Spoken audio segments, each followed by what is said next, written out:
I'm Benny Prasad and I hold the world record for being the fastest to travel to every nation. Welcome to my 23rd episode of my World Travel Stories, and today I'm going to share about my experience in the island nation of Nauru.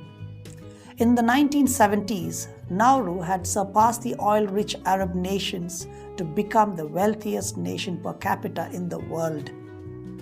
It is located 26 miles south of the equator, about midway between Hawaii and Australia.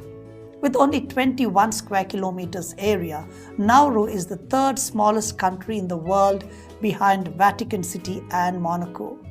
It is slightly larger than the Los Angeles International Airport. This is a story of a country that journeyed from poverty and civil war to riches and back to rags.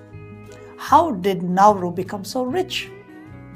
Almost the entire surface of the island was once covered with a thick layer of guano, which is nothing but bird poop that got accumulated over several years. This mixture of bird dung and marine material compressed between piles of coral formed phosphate rock, which was the highest grade of phosphate in the world, which made it a supreme raw material for fertilizers and explosives. This newfound wealth made the people of Nauru rich. Nauruans hardly worked. Laborers were imported from the nations of Kiribati, Tuvalu, Hong Kong, and the Philippines. Managers, technicians, school teachers, and top government administrators were recruited from Australia, New Zealand, and the UK. By 1983, Nauru had a fleet of 7 Boeing aircrafts, ships, a golf course, and international hotels. That's remarkable for a population of just 10,000 people. Everything was tax-free. But in the 90s, Nauru's phosphate resources became depleted. From being considered the wealthiest nation in the 1980s, Nauru is one of the poorest countries in the world. They squandered the wealth, mismanaged money, crippled with debts, and most of the trust's assets were sold.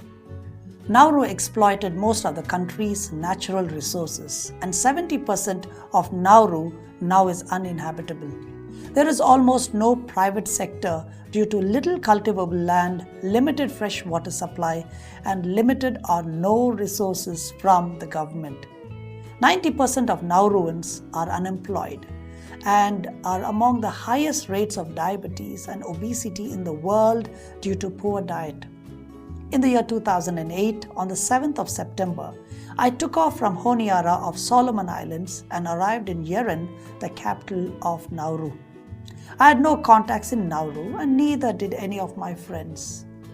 It was in Solomon Islands, after one of my performances, someone referred me to Reverend David Ayangimia, the superintendent of the Assemblies of God Church of Nauru. I wrote an email but had not received a reply yet.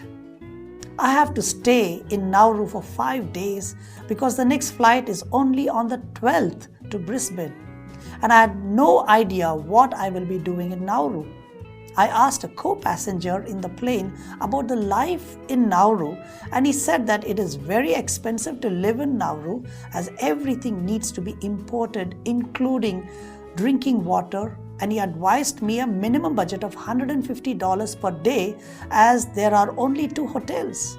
I was praying to my Lord Jesus for a breakthrough as I was approaching in an unknown, expensive country. When we got off the aircraft, being the only Indian on the plane, Reverend David walked up to me and said, "You must be Benny Prasad." He put me up in a hotel and gave me a schedule of all the places where I will be doing concerts as well as preaching. I was so thrilled and thanked Jesus for this surprising, divine opportunity. Reverend David gave me a briefing about the country's situation, that everything is depleting. The country is bankrupt and the people have run out of all their savings. I told the pastor that I would prefer to stay with a family rather than a hotel, but he insisted that I stay in the hotel and also said that the church has pooled in resources to take care of all the expenses. I told him that I have saved money too and I will be able to pay, but he said, don't rob us from the opportunity to sow into your life and into the next 5 days of what the Lord will be doing in Nauru. I was so moved by the warm hospitality as well as generosity in the midst of poverty. I had a busy schedule, speaking and performing and preaching at amazing places. The next day, I did 2 sessions, one for the Nauru Secondary School and the another one at Nauru College.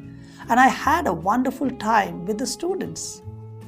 At the end of my performance, Mrs. Pinku Mondal came up to me and said, "I am also from India."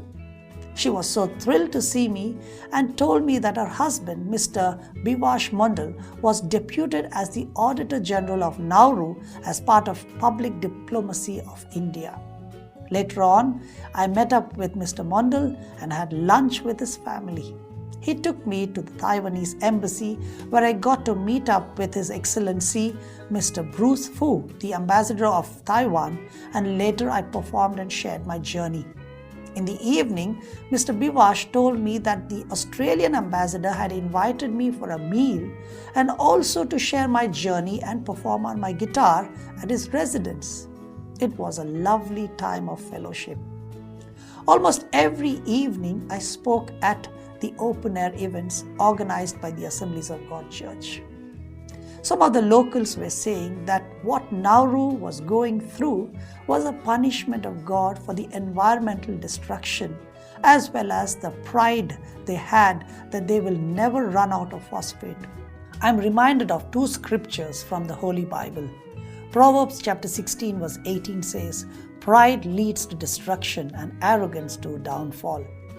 Jeremiah chapter 9 verse 23 and 24 says, "Don't let the wise brag of their wisdom. Don't let heroes brag of their exploits. Don't let the rich brag of their riches. If you brag, brag of this and this only, that you understand and know me. I'm God and I act in loyal love. I do what's right and set things right and fair, and delight in those who do the same things. These are my trademarks, God's decree." Dear friends, I'm reminded of King Solomon's prayer at the early stage of his kingship. "Give me neither poverty nor riches. Give me just enough to satisfy my needs. For if I grow rich, I may deny you, and if I'm too poor, I might steal and disgrace your name." Even in the midst of our success and growth, it is good to remain humble and generous. This story shows how God opposes the proud. Nauru was so blessed with the phosphate, making billions of bird poop, but pride led to their poverty. Also, in the midst of their poverty, I was so blessed by the gesture of the Assemblies of God Church, where they wanted to cheerfully give in spite of the nation going through bankruptcy. If you have not subscribed to my YouTube channel, please do go to youtube.com/Benny Prasad. And there's a bell icon there.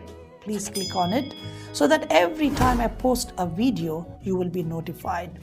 I would love to receive your comments too. Please do share these videos to your friends and your family so that they can be blessed too. God bless you all.